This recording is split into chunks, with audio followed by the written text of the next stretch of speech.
In the last lesson, we were able to find sums of certain specific types of infinite series, such as the geometric series. So a sum from n equals 0 to infinity a times r to the n is equal to a over 1 minus r, as long as r's absolute value is in between 0 and 1. And also we were able to find sums of certain kinds of telescoping series. So I'm going to actually just list these terms up. We had something like a1 minus a2, and then plus a2 minus a3, and you had this cancellation pattern where opposite terms were canceling out. Now, often with series, it's not actually possible to find the sum exactly, and all you really want to do is determine if the series converges or diverges, and then you can use some estimation methods to estimate the value of the series. So how might we use an integral to determine whether the sum from n equals 1 to infinity of 1 over n squared converges or diverges? So first of all, think about the sum from n equals 1 to infinity as of 1 over n squared. Think about that as 1 over 1 squared plus 1 over 2 squared plus 1 over 3 squared. That's what the terms look like. So let's let f of x equal 1 over x squared. So here is, roughly speaking, a graph of f of x. And now suppose we have the point x equals 1. Now the area of that box, its base is 1, its height is 1 over 1 squared, which is the same thing as that first term, which I would call a1. And if I go over to 2 and make a box, the base of this rectangle is 1. The height of the rectangle is given by that, which is 1 over 2 squared. So that's a 2. Similarly, if we plug in 3, that box will have area 1 over 3 squared, which is equal to a3.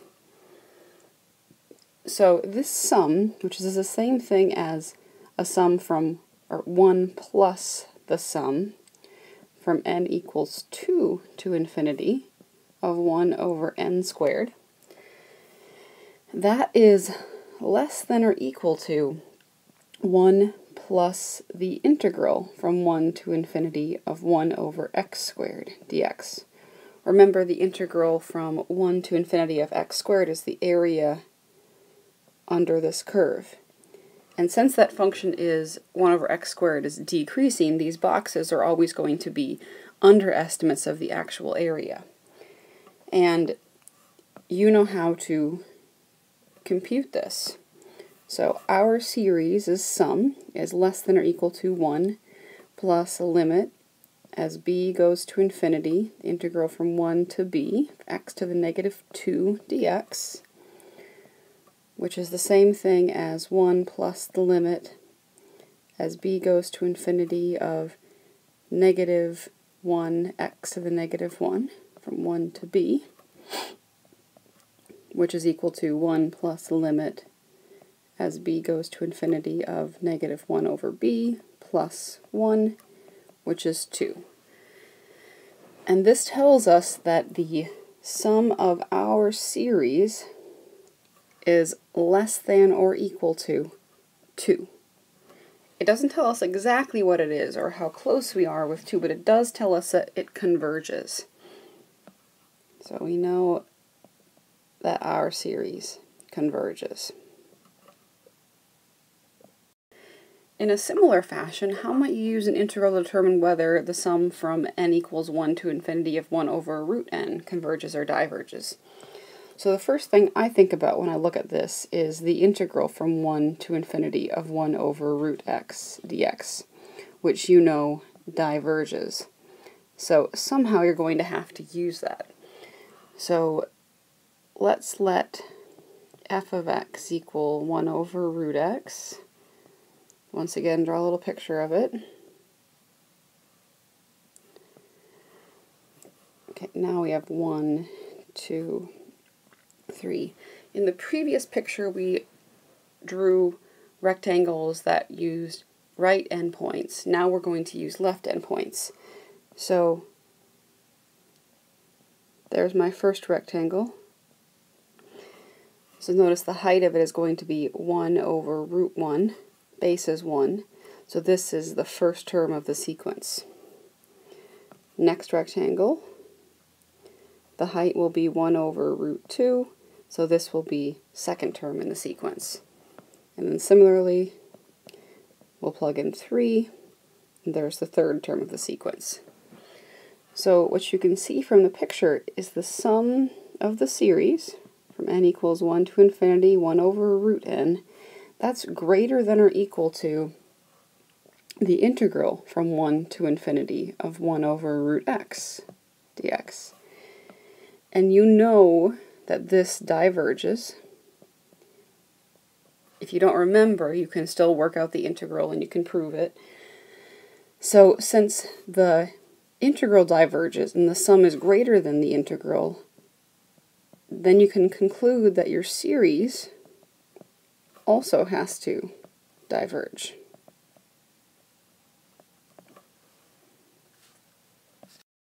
So those previous examples give us reason to believe that the following test is something we can use. So suppose that f is a positive decreasing function on 1 to infinity and a sub n is equal to f of n. Then the series from 1 to infinity of a sub n is convergent if and only if the improper integral from 1 to infinity of f of x is convergent. So first of all, you do need to have that f is positive decreasing and actually also continuous on the interval. If any of those three hypotheses are not met, the theorem does not work. So what this tells us is that the integral from 1 to infinity of f of x dx is convergent, then the sum is convergent. And if the integral from 1 to infinity of f of x is divergent, then the sum is divergent. Now let's prove this. So we'll handle the first case about if the integral converges, so does the sum. So case I, we'll call it, is that if the integral from 1 to infinity f of x dx converges, then the series from n equals 1 to infinity an converges also. So we prove this pretty much the exact same way that we discussed that previous example. So here's the curve, y equals f of x.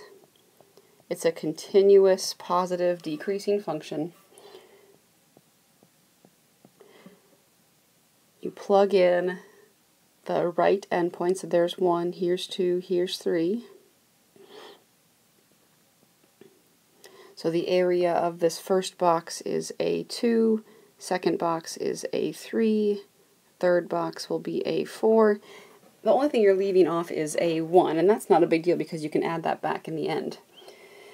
So since we have from assumption that f of 2 is equal to A2, f of 3 is equal to A3, from the picture you can see that A2 plus A3 all the way up to an is less than or equal to the integral from 1 to n of f of x dx.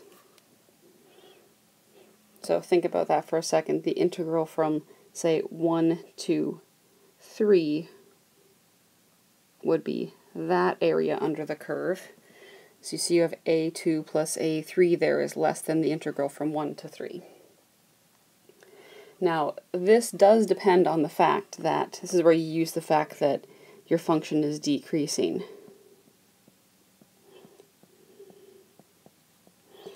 And the reason that matters is because of the function being decreasing, these approximating rectangles are going to lie below the curve.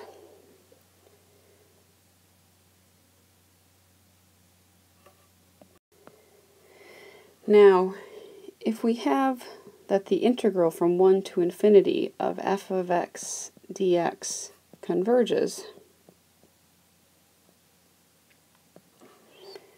then we know that the sum from 2 to some number n of our terms is less than or equal to the integral from 1 to n of f of x dx. And the integral from 1 to n is less than or equal to the integral from 1 to infinity f of x dx. And this is true since f of x is bigger than or equal to 0.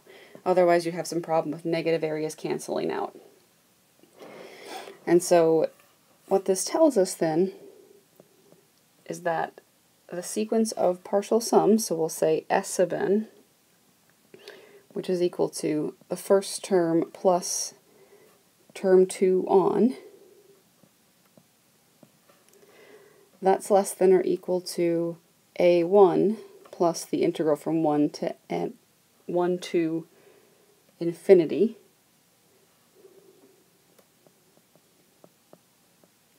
which is less than or equal to some number m, i.e. this sequence is bounded above. So this tells us that the sequence of partial sums, Sn, is bounded above.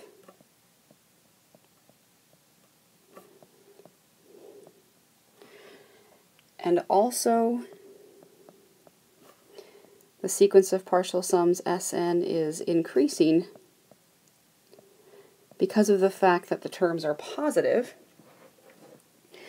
and then because Sn is a bounded and increasing sequence, it converges.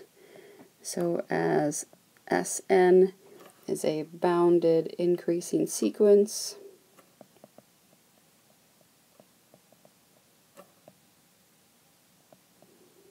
it converges. But you should more or less get the idea from the picture. So that proves that if the integral from 1 to infinity of f of x dx is convergent, then our sum is also convergent. Now the second thing we have to prove is that if the integral from 1 to infinity of f of x dx diverges, then the sum from 1 to infinity of the a sub n's also diverges. So this is kind of like the 1 over root n example. So here's your positive decreasing function f of x. And just like in the 1 over root n example, we're going to use left endpoints, not right endpoints this time. So 1, 2, 3. So this box gives us a1. This box gives us a2. That next box gives us the value of the third term in the sequence. Let's think about the next inequality with some specific numbers before we write it down. It's a little bit trickier. So this, the thing that I'm outlining in blue, that's going to be the integral from 1 to 4 of f of x dx. And that's less than or equal to a1 plus a2 plus a3. Just notice that this index right there is 1 less than the number in the upper bound. So that tells us that the integral from 1 to n of f of x dx is less than or equal to a1 plus a2 up to a sub n minus 1. So this last term is one term before that upper bound. And so since the integral from 1 to infinity of f of x dx diverges, the limit as n goes to infinity of 1 to n f of x dx is infinite. And what this tells us is that s sub n minus 1, so the sum of the first n minus 1 terms is going to go to infinity, and if s sub n minus 1 goes to infinity, so does s sub n. And this tells you that the sum from n equals 1 to infinity of a n diverges. Now, just some notes about the integral test. It's not necessary to start the series or the integral at n equals 1. You just start at some positive number. So, for example, to test the series sum from n equals 4 to infinity of 1 over n minus 3 squared, you can use the integral from 4 to infinity.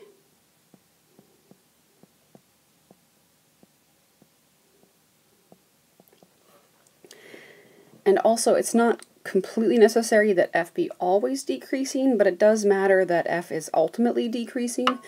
So it's okay if your function, say, at 1 increases a little bit and then eventually decreases. That's all right, but it does have to have some point, so some number n, where after that point in time the function decreases forever.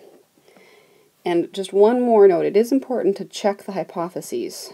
So you need to check that f is continuous, that f is positive, and that f is decreasing. And these first two are not often very difficult, but the decreasing, you're probably going to have to use some calculus to prove that the function is decreasing.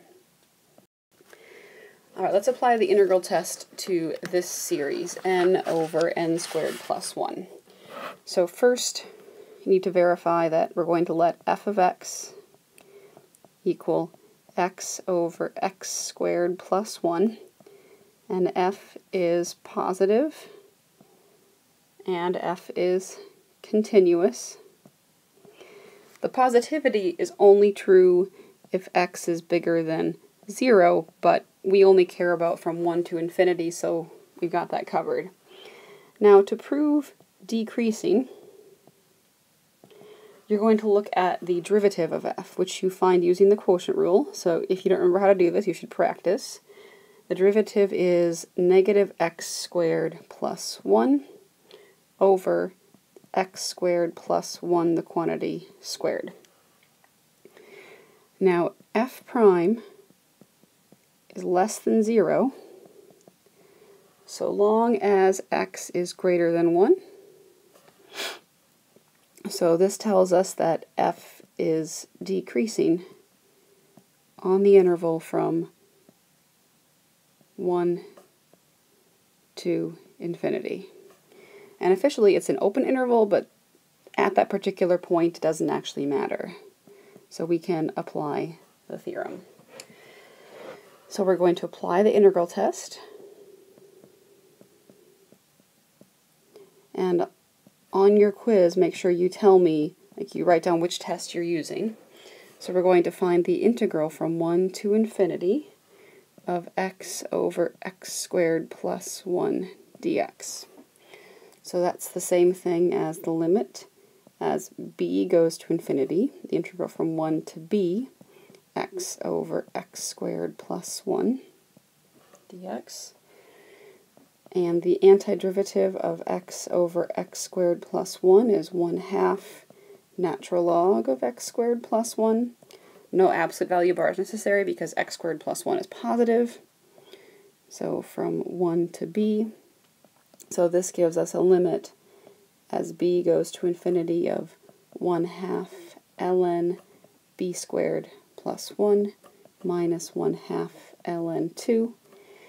And this ln of b squared plus 1 is going to go to infinity, so this integral is infinite.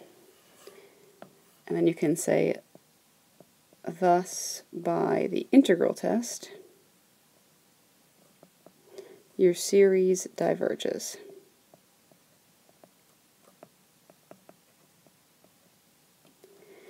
And because there are just two options for these types of questions, you're going to have to show work and explain why it's true. You can't just guess and be correct 50% of the time. All right, let's apply the integral test to the series n equals 1 to infinity 2 over n squared plus 4. So we start by letting f of x equal 2 over x squared plus 4. F is continuous. Check. F is positive. Check. In this case, the reason it's all is this function is actually always positive, not only for certain values of x, but the numerator 2 is always positive, and the denominator, because of the x being squared, is also always positive. Also need to check for decreasing. So if we find the derivative f prime of x, this is equal to negative 4x over x squared plus 4, the quantity squared, and f prime is less than 0 so long as x is bigger than 0. So f is decreasing on the interval from 0 to infinity. So we can apply the integral test.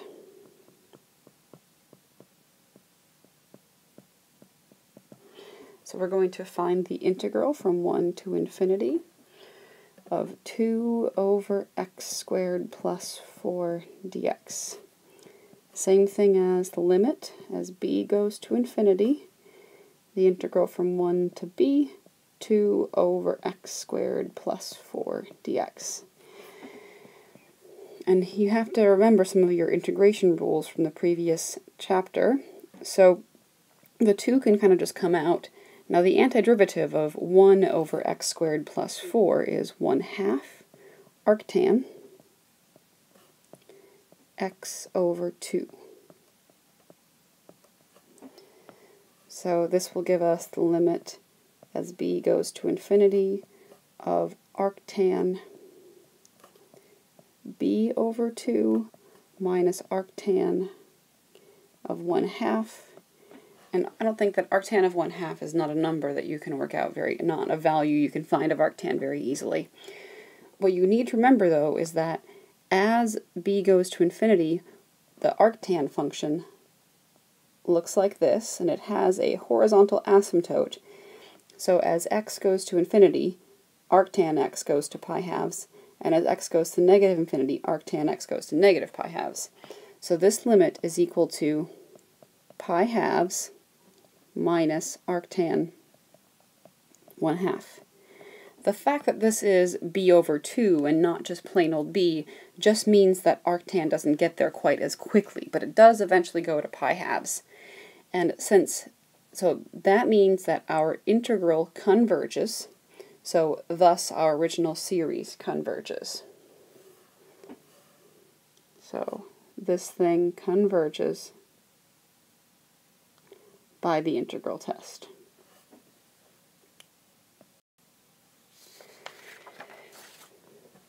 Now, a p-series is a specific kind of series where the base is raised to a power.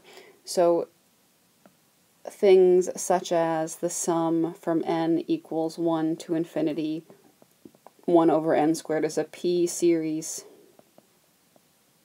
with p equal 2.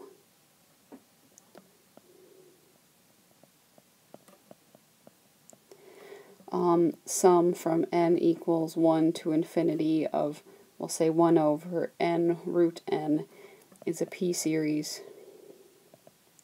with p equal to 3/2, because n times root n is the same thing as n to the 3/2 power. And this series, you can use the integral test to prove when it converges or diverges, because we proved when the integral from 1 to infinity of 1 over x to the p converge or diverge for various values of p.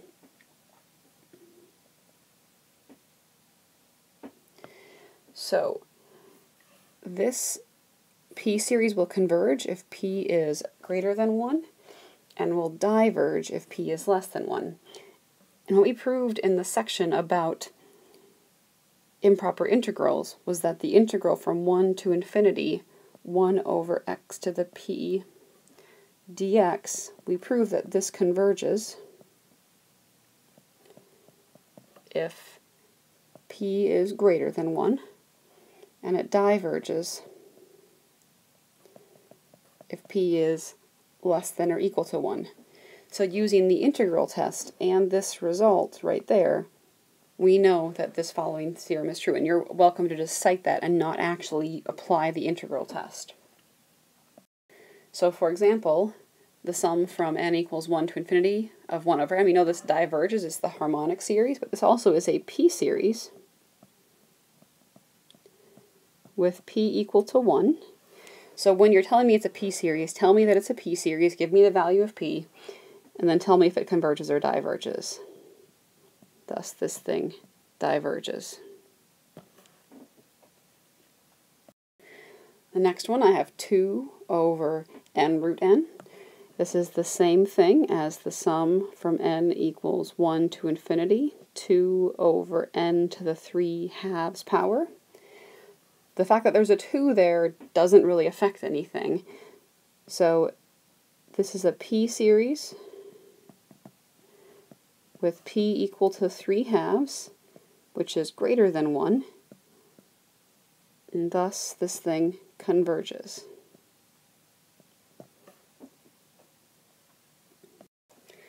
The final example we have of this is a sum from n equals 1 to infinity of 5 over the 5th root of n squared.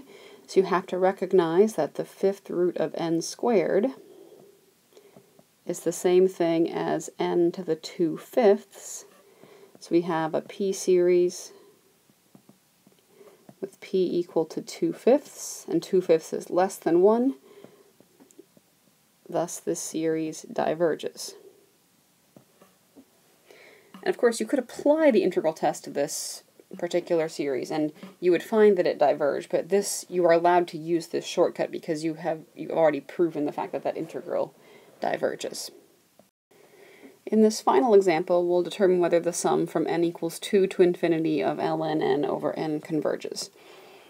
So we'll let f of x equal ln x over x. So first of all, notice that f is continuous, and also f is positive if x is greater than 1. You can tell that because you should know what the graph of ln of x looks like. And ln of x's graph looks like this. This is the point x equals 1. So from 0 to 1, ln of x is negative, and after 1, ln of x is positive.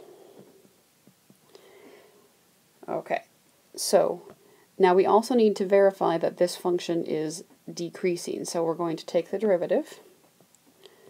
So f prime of x will equal, when you work out all the details, it's 1 minus ln x over x squared.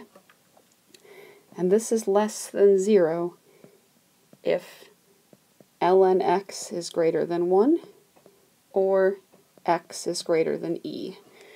So while this function doesn't decrease from, in our case, 2 to infinity, it does decrease eventually, and that's good enough to apply the integral test on.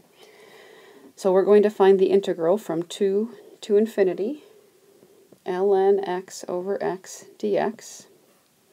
So that's equal to the limit as b goes to infinity of 2 to b ln x over x dx. So that's the limit as b goes to infinity of 1/2 ln of x squared from 2 to b. So the limit as b goes to infinity of 1/2 ln b squared minus 1/2 ln 2 squared. And ln b is going to go to infinity, and then you're going to square it, so this is going to be infinite. And thus, by the integral test,